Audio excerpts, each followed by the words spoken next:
My process. My process is established in Ecclesiastes 3, a time for everything, and the ability to learn what process you are in while you rebuild and reshaping. As the scripture says, there's a time and place for everything underneath the heavens. It's time to tear down, it's a time to build, a time to heal, a time to mourn. So these different things we are currently going through so that we can know that we have to go through this, in order for us to get where we need to be. So Ecclesiastes 3 was like a foundation scripture for me when it came to rebuilding and reshaping my life. I had to say, okay, Dom, is this the process that God needs you to tear down everything that you thought you needed? Or is this the time that God needs you to actually build up everything that he needs you to build so that when he take you where he needs you to go, and your life begins to be a reflection of what God wants for you, then you understand how to shift gears. Oftentimes, we don't know how to shift gears, and we find ourselves stuck in a place of, I don't know what time I'm in, what time I am. So, my process is established in Ecclesiastes 3, a time for everything. And once you put that in your mindset that, okay, this is the time that I am. And if this is a time for me to mourn, a time for me to cry, then I go through my emotions, I go through my process. This is the process for me to separate from people so that I can see clearly and hear what God needs me to hear and see what God needs me to do. I have to go through that so that as I'm building and shaping my life, when these blocks finally go up, no matter what comes, them blocks cannot go down because I built it on a foundation that was solid according to God.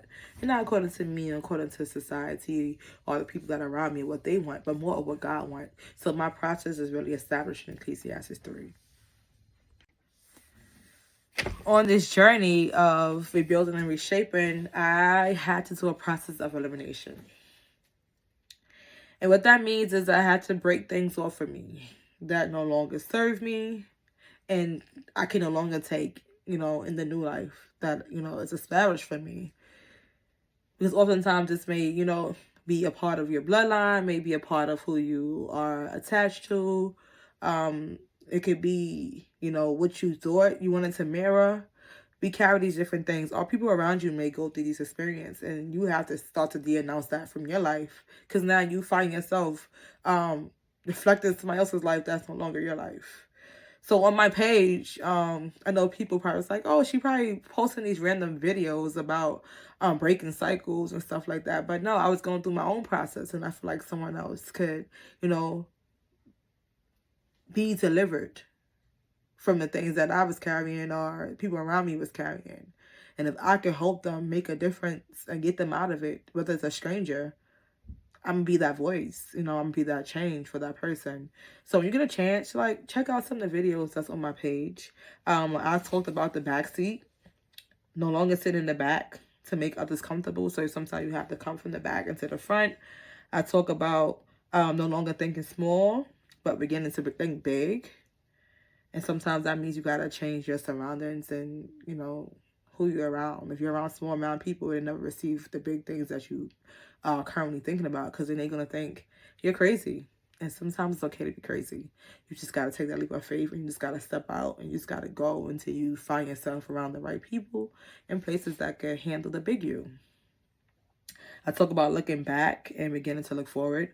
Oftentimes when we are on our journey and we're rebuilding and reshaping our life, we find ourselves keep looking back. And like, oh, what's going on? What's going on? Sometimes you just got to keep going forward until you get to where you need to be. I talk about the cycle of disappointment on this rebuilding and reshaping journey. You're going to be disappointed a lot, but you got to realize that you are the appointment. It's about where you're trying to go and what you're trying to create and how you're trying to break out of this box and how you're trying to keep focus. I talk about defeat. Oftentimes you're going to feel defeated, but you got to break that and say, no, I'm not defeated. I'm an overcomer. I'm going to get out of this fear of feeling like I failed. I'm defeated. You start to become a victim. And you don't have to be a victim. You're going through a process of rebuilding and reshaping your life. And, as you get the strength, you'll be able to go over that obstacle. Like, oh my gosh, I remember this used to defeat me, but now I'm an overcomer.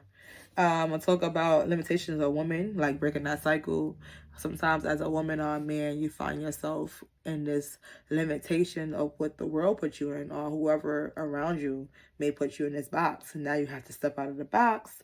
I talk about breaking the cycle of abuse. There are many forms of abuse that many people went through, and you don't even know that you are in abuse until you come out of it. And sometimes you have to break that cycle. I talk about poverty. Oftentimes, we are in poverty. You know, what we see or what we think is the life, you know, you build a debt for things just so that you could get by or be accepted, or because you don't know the better, so you have to financially learn certain things or how people treat you. So like you have to break that cycle.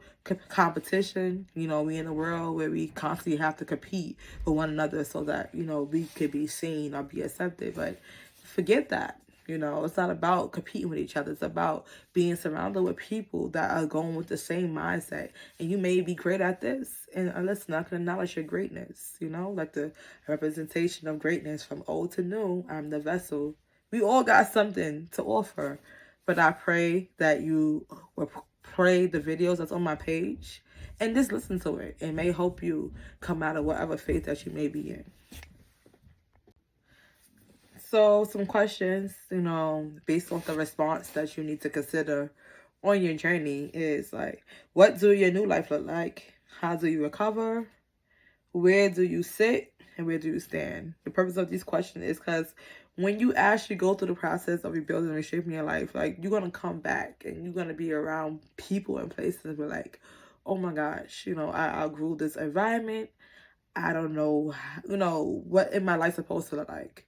You know, and sometimes your new life may look like, it's not going to look like your old life, but it's like, oh my gosh, what do I do with this new thing? You know, so all these things matter. Again, the process will continue until you regain hope, peace, and have a stable mind, body, and soul.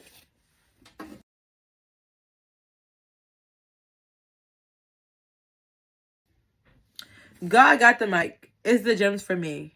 God experience motivate statements. Your new assignment. Take a moment to reflect. What have you gained and what have you lost? Do you regret it? The next episode, we will be focusing on the godly results. What is that? Stay tuned. God got the mic. It's the gems for me.